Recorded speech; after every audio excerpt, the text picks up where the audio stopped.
ঢিং কাণ্ডৰ চাঞ্চল্যৰ মাৰ নাযাওঁতেই পুনৰ ঢিঙত সংঘটিত হৈছে নাবালিকা ধৰ্ষণ কাণ্ডৰ ঘটনা। দুই নৰপিশাচৰ বলি হোৱা নাবালিকাক নগাঁও চিকিৎসালয়ত ভৰ্তি। ঢিং আৰক্ষী থানাত এজাহাৰ দাখিল কৰাৰ পিছতেই দুই ধৰ্ষণকাৰীক কৰায়ত্ব কৰিবলৈ দিনে নিশাই চলাইছে অভিযান। পলাতক দুই ধৰ্ষণকাৰী ক্ৰমে ফুজাইল আহমেদ আৰু ইছৰাইল হুছেইন।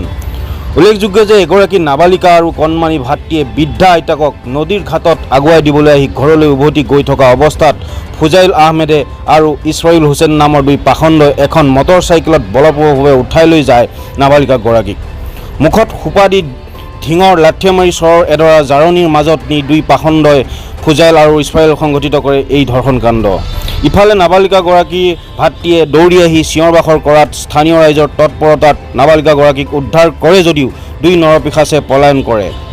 ঘটনা সন্দৰ্ভত ঢিং আৰক্ষী থানাত এজাহাৰ দাখিল কৰিছে নাবালিকাগৰাকীৰ পৰিয়ালে। আৰক্ষীয়ে গোচৰ পঞ্জীয়ন কৰি দুই ধৰ্ষণকাৰীক বিচাৰি অভিযান অব্যাহত ৰাখিছে যদিও এতিয়ালৈকে দুই ধৰ্ষণকাৰীক গ্ৰেপ্তাৰ কৰিবলৈ সক্ষম হোৱা নাই। স্থানীয় ৰাইজে দুই বলৎকাৰীক কঠোৰ শাস্তি দাবী জনাইছে। News desk report ND365। বুধবাৰ দিনা ল'ৰা দুটা সুবাহিল আৰ ইছৰাহিল এই দুইটাই লৈ গেছে বাইকৰ পৰা উঠাই আমাৰ দোকানৰ ওচৰৰ পৰা লৈ গৈছে। এই পূবফালে আপোনাৰ দোকান এখনে নহয়? দোকান এটা আনত আছিল, আমি কালি আনিছোঁ ইয়াত।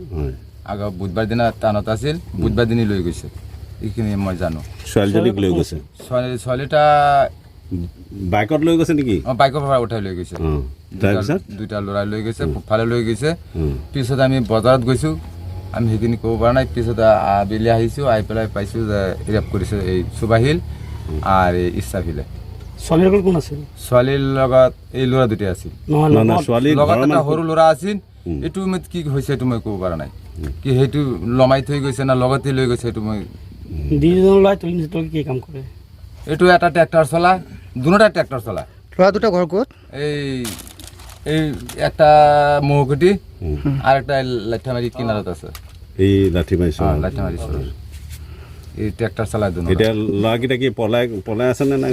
ক'ত আছে দাদা এইটো মই ক'ব পৰা নাই ন। ছোৱালীজনী আপোনাৰ দোকানত কিমান সময়ত আহিছিল? আমাৰ সময়ত 10টা 10:30 বজাত আহিছে দিনৰ। আৰক্ষী আহিছিল?